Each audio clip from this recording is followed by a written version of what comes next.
दोस्तों, द्रौपदी के जीवन के 7 रहस्य। द्रौपदी महाभारत का वह किरदार, वह पात्र है जिसके बिना महाभारत की कल्पना भी नहीं हो सकती।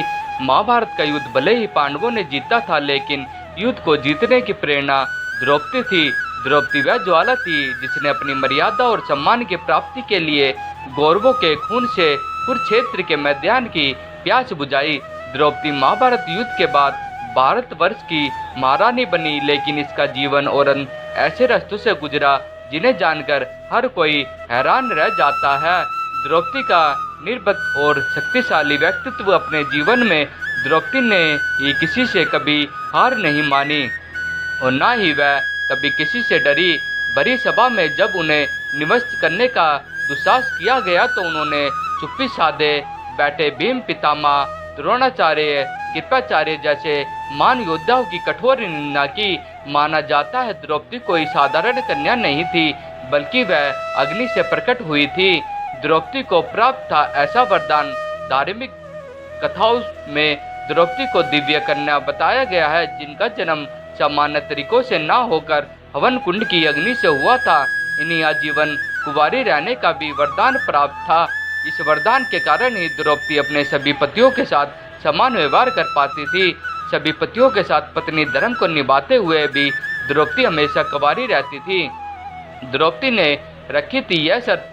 जब द्रौपदी के सामने 5 पांडव से विवाह करने का प्रस्ताव रखा गया तो उन्होंने विवाह के लिए एक अनोखी शर्त रखी थी। उन्होंने सीधे तौर पर कह दिया कि हम इस विवाह के लिए तैयार हैं, लेकिन वह अपने गृहस्थी जीवन की वस्तुएं किसी और महिला के साथ साझा नहीं करेगी।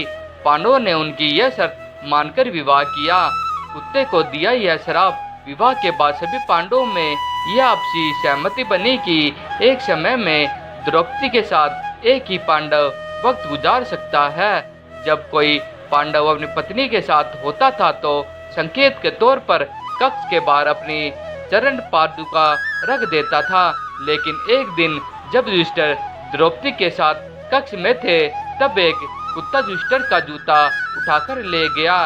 इतने में अर्जुन किसी कारण उस कक्ष में आ गए।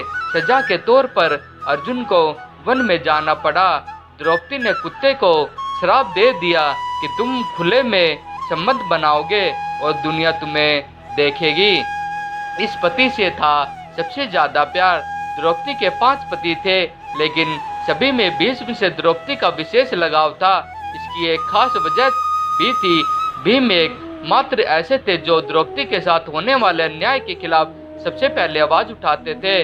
चीरहरण के समय भी सभी पांडव मौन सिर झुकाए रहे, लेकिन भीम ने विरोध किया। दुशासन वध के लिए प्रतिज्ञा भी भीम ने ली थी और द्रौपदी के प्रण को भी पूरा भीष्म ने ही किया था। शरीर त्यागने से पहले द्रौपदी ने भीम से ऐसा कहा था।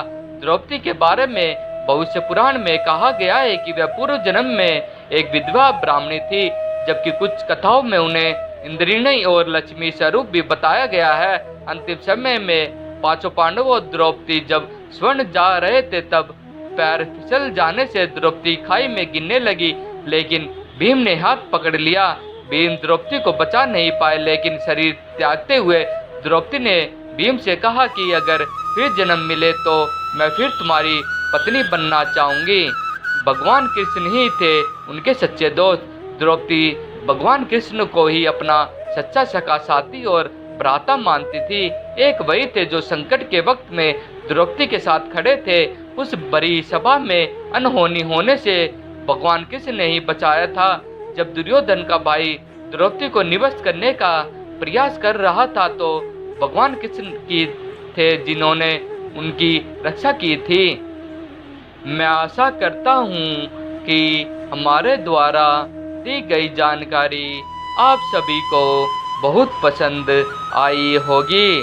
हमारे इस पोस्ट को अपने फेसबुक, व्हाट्सएप, इंस्टाग्राम पर ज़रूर शेयर करें। हमारे ब्लॉग को लाइक, शेयर एंड सब्सक्राइब ज़रूर करें ताकि हमारे लेटेस्ट पोस्ट और नोटिफिकेशन प्राप्त हो सके।